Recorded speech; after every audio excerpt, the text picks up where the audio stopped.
Am I good? Am I good? Have my teeth good? Right? A beard, hair. Okay. All right. All right.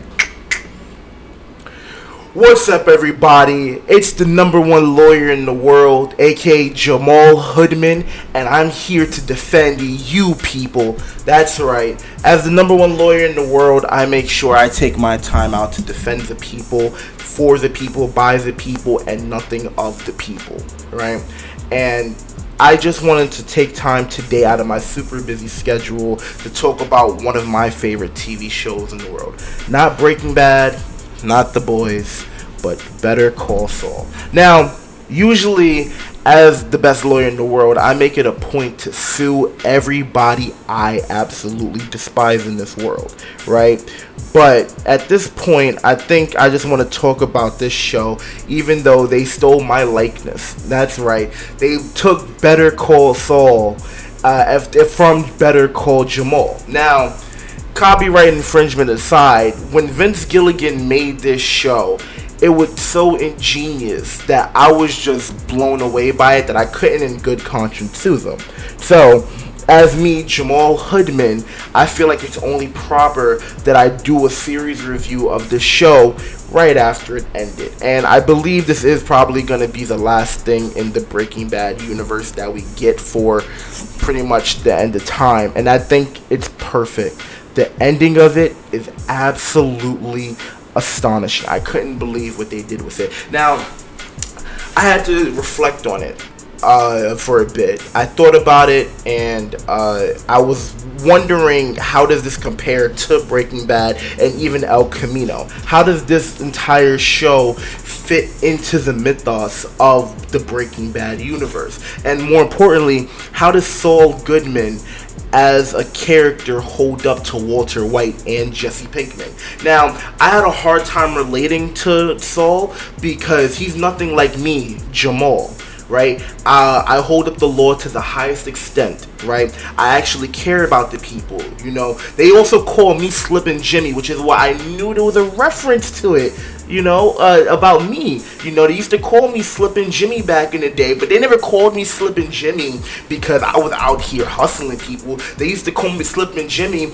because every time there was a case that they were like, oh, there's no way you could ever beat this case. There's 100 lawyers to 1, and the guy has certified proof of being a criminal. I still got off. And how did you slip away with the win? He's Slippin' Jimmy, right? And I thought about it, and I was like, is this character like me? And no, he's nothing like me. James McGill, aka Saul Goodman, is nothing like me. By the way, my actual name is Jamal Hoodman, right? Don't try to dig up my past, because that's not going to end well for either of us, if you know what I mean, right? I do have high connection. That's not a threat. I'm just saying that, you know, I know people. Is that a crime to say that? That won't hold up in court. Do you know people? I certainly know people, right? So just don't go digging up my past. I'm asking you nicely, and you can ask anyone. I am a lawyer. I know what holds up in court, and that statement right there will not hold up in court. And you can see me, Jamal Hoodman, about that, right? But overall, when I was younger, I used to watch Breaking Bad, and I used to look at it, and I was like, this is the perfect series. There's nothing that can compete. And lo and behold, I was wrong. And the reason I was wrong is because Vince Gilligan said, not only am I going to make a series that can compete, but narratively, it's going to be just as strong, if not stronger, and still keep the fate of Breaking Bad in good conscience alive, and not overstep its bounds, because it's not Breaking Bad 2. It's not even a Breaking Bad clone or prequel or predecessor or whatever you want to call it, right? It really is its own thing, because whereas Breaking Bad dealt with like the deconstruction of your everyday man, right, a normal guy who turns into this monster, and you have to ask the question as well, was the monster always there, right? As well as other characters such as like the innocent kid who went down the wrong path and how they find their own redemption. Saul Goodman is his own type of character where we see James McGill has always been this sort of corrupted character, and we see how the people in his life all play a factor into that, whether it's good or bad, and they give him guidance, right? Now, I thought something that's really interesting that I kind of noticed around season 5 is how the characters in the story kind of all are the same character, but it's about their life experience and their perspective. So to use another show as an example, in the show Rick and Morty, characters are defined as Ricks or Mortys, right? Whether they be more Rick or they be more Morty. Morty being the innocent, passive, sort of like pushover guy that's pretty dumb, whereas Rick's being the nihilistic type, over genius, doesn't care about other people, right? And not saying that these characters are like Rick and Morty's, but there are Walters and there are Jessys in this show. But that role is interchangeable in this show, where there are older mentors who are more like Walt, and there are more innocent younger characters who are like Jesse's. However, the age isn't the physical number, it's the experience that the character has as they're breaking bad in this show, right? For example, to Mike, Saul is a Jesse, and Mike would be the Walt in this character, right? But however, to Kim, Saul would be the Walt and Kim would be the Jesse, and those roles are interchangeable as the show goes on. For example, Chuck would be a Walt to his Jesse, and as they go on further and further, the characters like to change, right? It's just all about perspective, right? Now, I won't be doing an entire series review, and if anything, I actually want to focus more about the end, because the end does reflect the entire show, right? Now, I could talk about things about Gus and the Salamancas and stuff like that, and Nacho, and I will dedicate a small portion of this video to them, but I think I do want to talk about why I like this show, because this is going to go into the category of one of my favorite things. Now, obviously, as a lawyer, I'm going to like anything dealing with the law, and I did fact check a lot of this stuff. A lot of the things that they do talk about as far as the laws regarding are holding up. There's no fake doctor house stuff that's going on here. The most of the stuff they do follow the codes of the counties that they're in and whatnot, right? So I won't be doing like is this factual to a court of law? Listen, like I said, if this show wasn't accurate, I would have sued them and I would have owned the Breaking Bad franchise the entirety of it. I would have had Vince Gilligan working for me, and I would have made Better Call Jamal a reality. But Vince Gilligan did enough to impress me that I don't feel like that's necessary, right? So James McGill, Saul Goodman. What type of person is he, and is he consistent with his character that holds up to the Breaking Bad universe? And I'd say even more so. The fact that we got an entire series based off of a one-liner when he was first introduced into Breaking Bad, and the show only goes out of its way to further emphasize what type of character he is in his past and highlight what happens to him in the future. Absolutely genius. I cannot believe how much they did the work into growing this character out into someone that you can look at, right? Now, I don't want to take credit for this. I had a few colleagues in other videos that pointed out a lot of things for me, and I'm glad that they gave me clarity on this, right? So, if you look at Breaking Bad as a prequel, you could almost say that the main character of the Breaking Bad universe is Saul Goodman, right? Not Walter White. Now, Walter White is the one who ends the universe, sure, right? But for the most part, if you look at the two main characters of the universe, well, technically three if you want to count Jesse Pinkman, right? You have three types of endings. You have the good ending, the neutral ending, and the bad ending, right?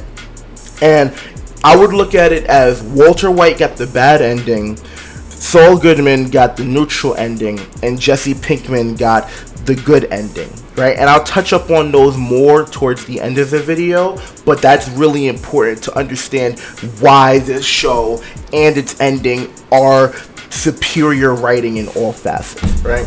Now, with Walter White, he may be the main character of the Breaking Bad series, but I don't feel like he's the main character of the universe, mostly because the story doesn't revolve around him. If anything, Walt's character is emphasized in just how lackluster of a person he is and how conniving and how evil he truly is, because he forces his way into this. Walter White is in a complete anomaly.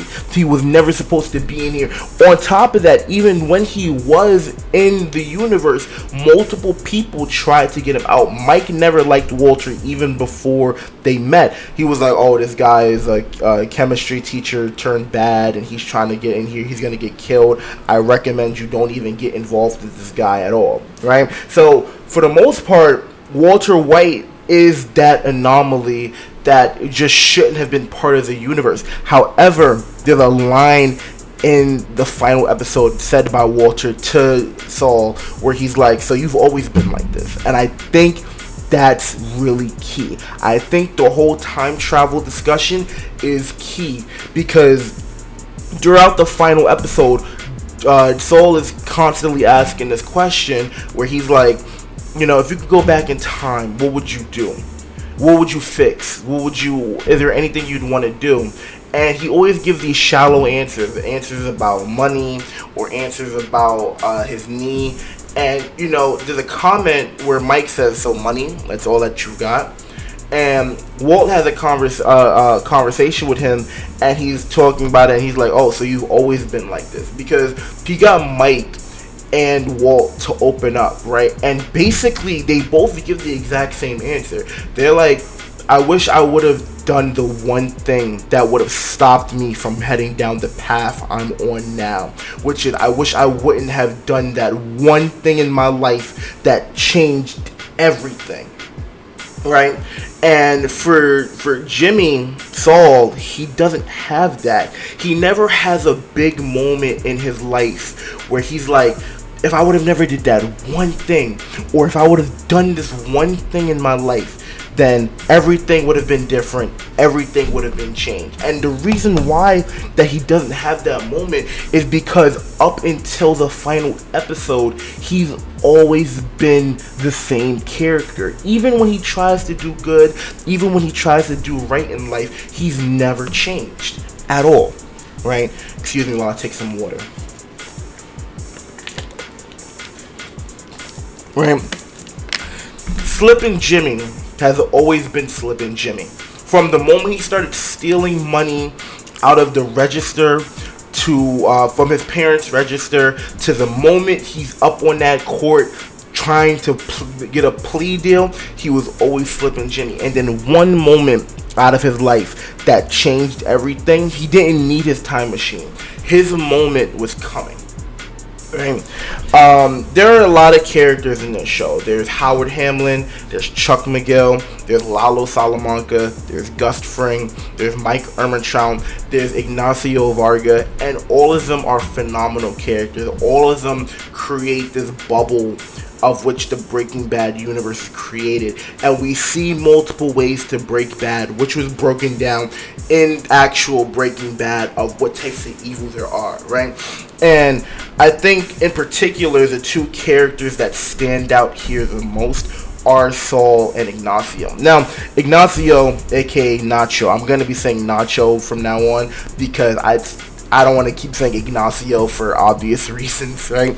But Nacho is a really interesting character because he is the Jesse Pinkman of the Better Call Saul universe, right? Whereas he's this innocent kid who's not bad at heart, but he has made bad decisions, and those decisions impact him to the point where he's gonna get out. Now, remember, this isn't Breaking Bad, so most of the characters in this story do not get a happy ending simply because they don't make it over to the Breaking Bad universe, right? And if anything, they're a cautionary tale for Saul as he carries himself out into the present timeline and the future timeline of the ending of the show, right? Because someone like Jesse Pinkman got the good ending. Most of these characters aren't fortunate enough to get that. In fact, every character except Jesse gets either a neutral ending or straight a bad ending. If anything, I'd argue that actually every character gets a bad ending except Saul and Jesse, right? And Kim too. Kim is Kim is intrinsically tied to Saul Goodman, so that they end up both with a neutral ending, right? If anything,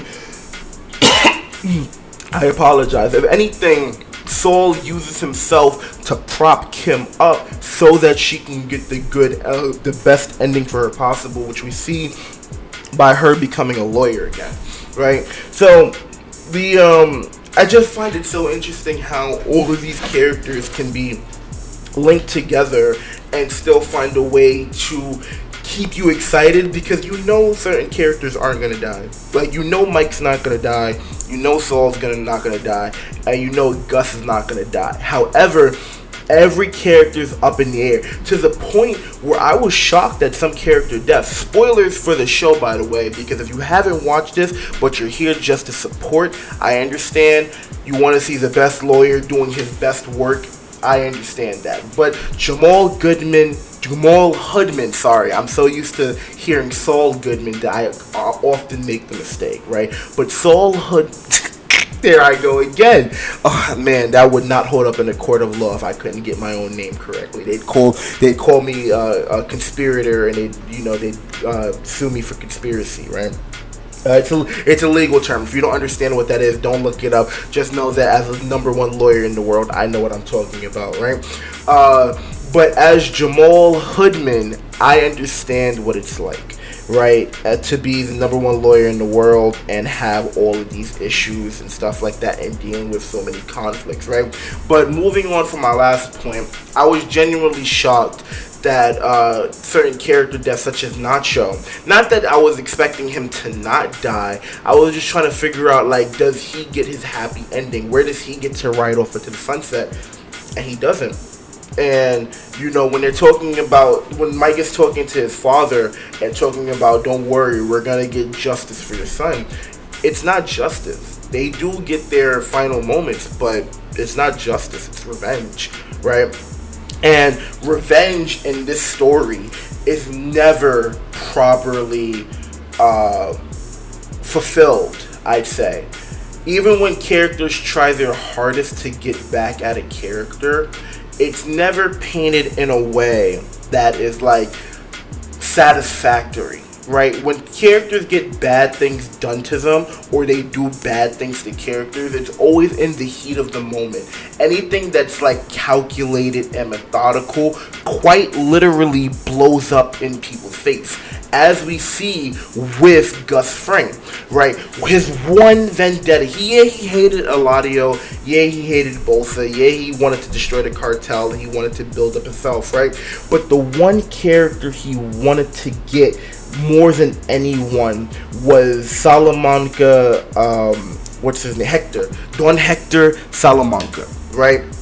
And not only did he not get his revenge by killing him and getting him to look in his eyes, but Hector went out as a kamikaze. So Gus, his entire vendetta against this one character, which practically blinded him to Walt being the true threat, ended up blowing up in his face. He didn't even get his revenge, right? And the characters that, like, Walt would have a vendetta against the most would be the couple that stole gray matter from him. I believe it's Elliot and I forget the wife's name, but yeah, Elliot, who stole gray matters from him, which we know at this point was because of Walt's ego that he couldn't work at the company anymore. And even when he was offered a job or offered treatment, he wouldn't take it, which could have, ultimately been the best decision for him, right? But he never sets out for revenge against them, but he never gets to, like, get up over on them, because by the time he's in the Empire business,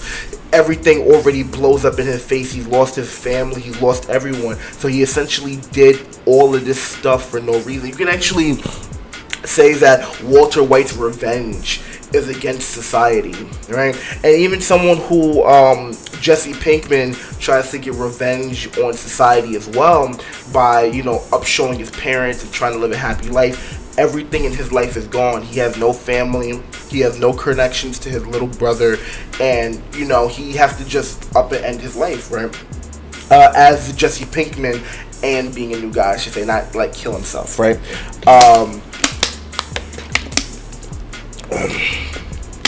Apologize. My lips are really dry. I've been talking all day, so you have to forgive me. I have a lot of court cases, and I have to be working on them right after this video. You guys are actually pretty lucky that I'm taking time out of my day as Jamal Hoodman to be making a video like this for you guys. But yeah, so Walter White got the bad ending. Now, why did he get the bad ending? Because you could make the argument that he won. Well, of course, he completed the game. He managed to get his family all the money, and he got the respect that he always felt that he deserved. That's true.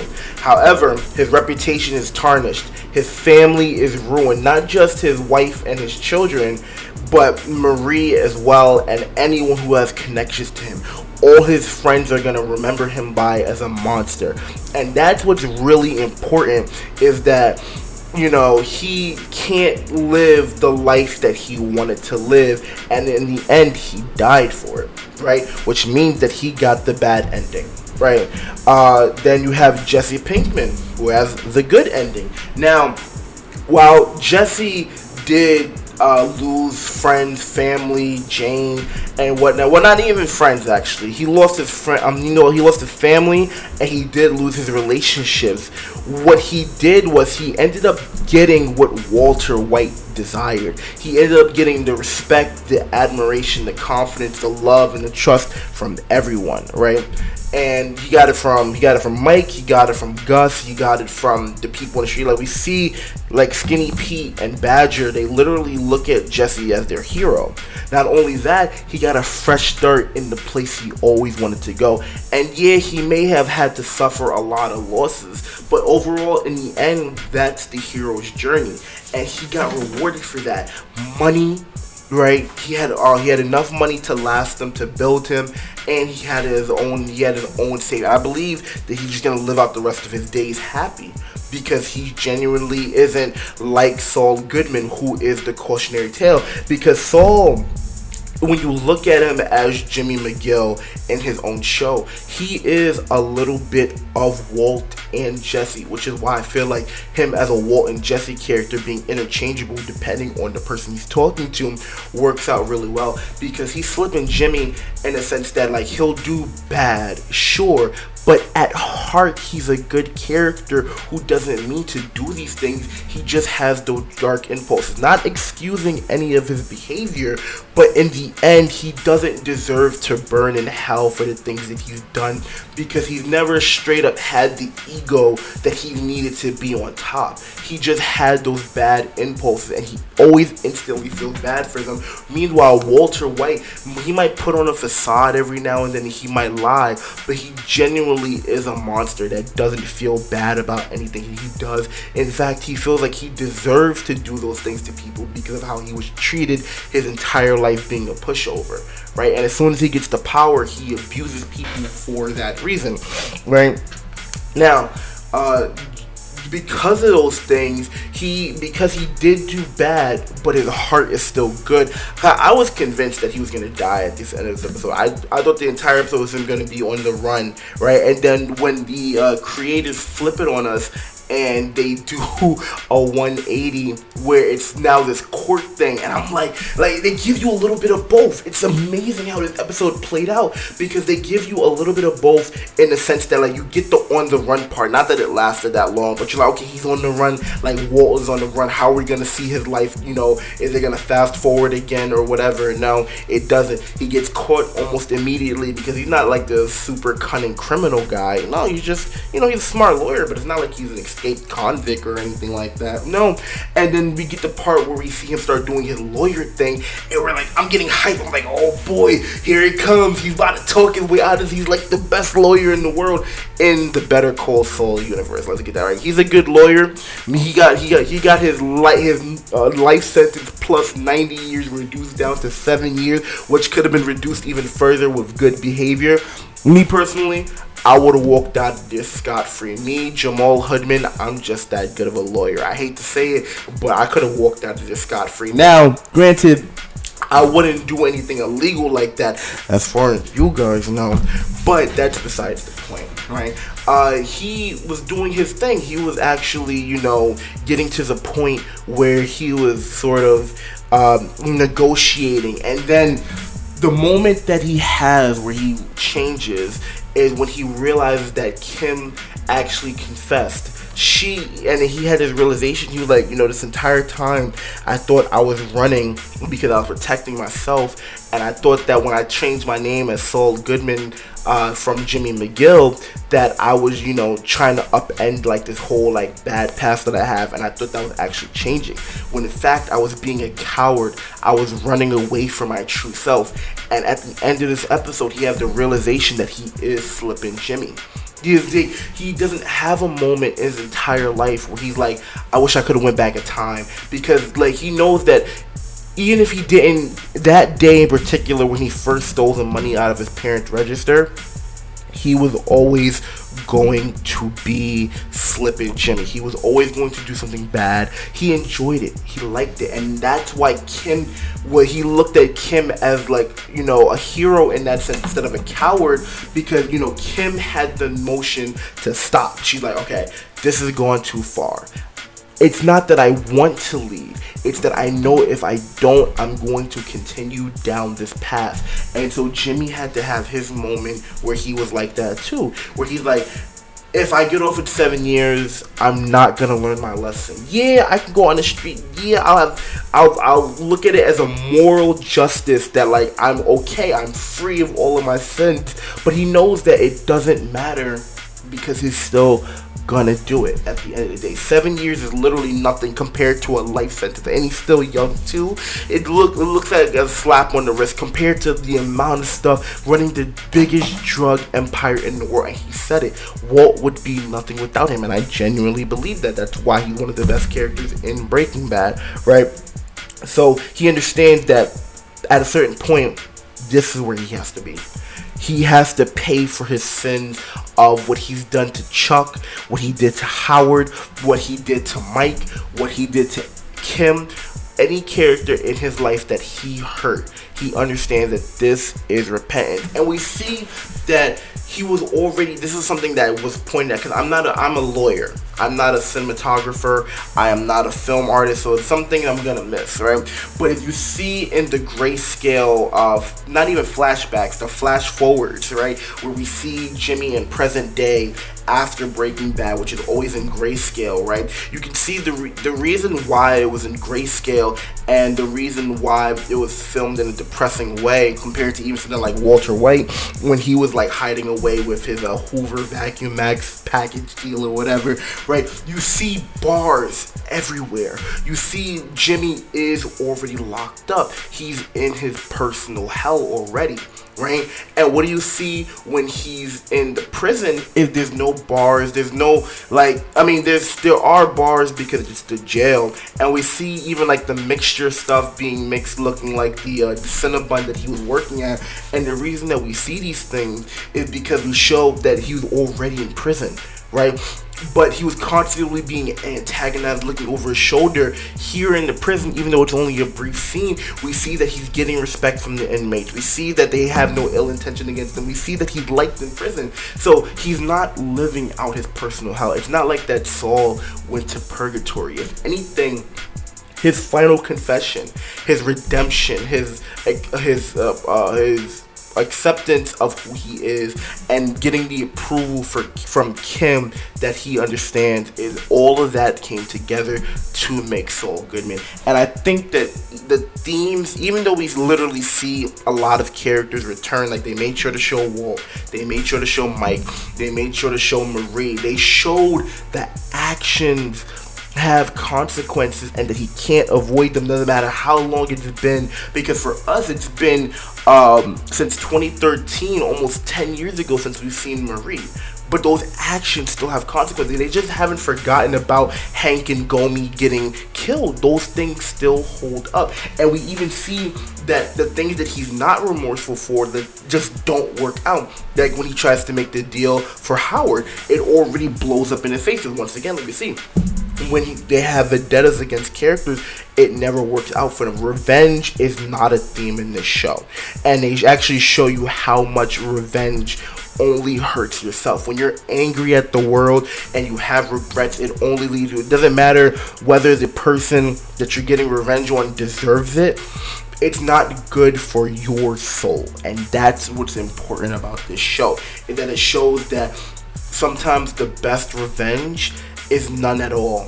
It's to make sure that you as a person are good. Because if Gus would have never had his revenge, and he would have never sabotaged the cartel, he would have ended up living a long life. If Ignacio would have never tried to attack the Salamancas, he would have never been in a situation where Gus was able to manipulate him. Now, he might have gotten killed along the way, but once again, your actions have consequences. You know, you decided to go down a bad path, right? I think right there is a good point to stop, because I think I've said enough about this show that you guys can, if you haven't watched it yet, you definitely should.